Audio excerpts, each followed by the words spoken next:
দীপাকে শেষ করার আগেই রুডির আসল পরিচয় জানতে পেরে রুডিকে পুলিশে দিল সূর্য। হ্যাঁ বন্ধুরা, আমরা এমনটাই দেখতে পাবো অনুরাগের ছোঁয়া ধারাবাহিকের আগামী পর্বগুলোতে। সূর্যকে নিয়ে দীপা ডক্টরের চেম্বারে যায় আর রুডি সেই সুযোগে দীপাকে গাড়ি চাপা দিয়ে মেরে ফেলার চেষ্টা করে। এরপর দীপা সূর্য একটা ভয়ঙ্কর বাস অ্যাক্সিডেন্টের মুখোমুখি হয়, কিন্তু সূর্য নিজের পায়ে উঠে দাঁড়িয়ে দীপাকে বাঁচিয়ে নেয়। আর রুডি তো খুব খুশি হয়ে যায়। রুডি বলে, নিশ্চয়ই এতক্ষণে দীপা সেনগুপ্ত ও ডক্টর সূর্য সেনগুপ্ত বাসের তলায় চাপা পড়ে গেছে।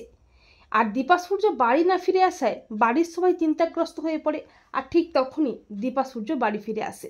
সূর্যকে নিজের পায়ে হাঁটতে দেখে সবাই তো খুব খুশি হয়ে যায়, কিন্তু রুডি প্রচণ্ড খেপে যায়। রুডি মনে মনে ভাবে, এত চেষ্টা করেও সেই বেঁচে গেল এরা।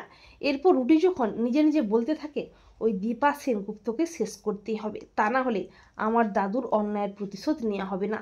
তখন সূর্য সবটা আড়াল থেকে শুনে ফেলে। এরপর রুডি মাঝরাতে সুযোগ বুঝে আবারও দীপাকে মেরে ফেলতে যায়। রুডি দীপার দিকে বন্দুক তাক করে, আর ঠিক তখনই রূপাও চলে আসে। রূপা বলে, রুডি তুমি আমার মাকে মেরে ফেলতে চাইছো? তোমার আসল উদ্দেশ্য আমি সবাইকে জানিয়ে দেবো, তোমাকে পুলিশে দেবো। তখন রুডি বলে, তাহলে তোমার মা ও মেয়ে দুটোকেই শেষ করে দিই।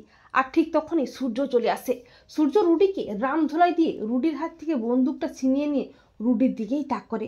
সূর্য বলে, শয়তান, তোর আসল উদ্দেশ্য আমি জেনে গেছি, আর আমি এটাও জেনে গেছি তুই কুমারের নাতি, তাই তোকে আমি শেষ করে ফেলবো। এরপর সূর্যের প্ল্যান মতো পুলিশ এসে রুডিকে অ্যারেস্ট করে টানতে টানতে থানায় নিয়ে যায়। সূর্য বলে, অফিসার দেখবেন ওই শয়তানটা যাতে কোনোভাবে না পালাতে পারে। তো বন্ধুরা, তোমরা এটাই চাও তো যে দীপাকে শেষ করার আগেই রুডির আসল পরিচয় জানতে পেরে রুডিকে যেন পুলিশে দেয় সূর্য?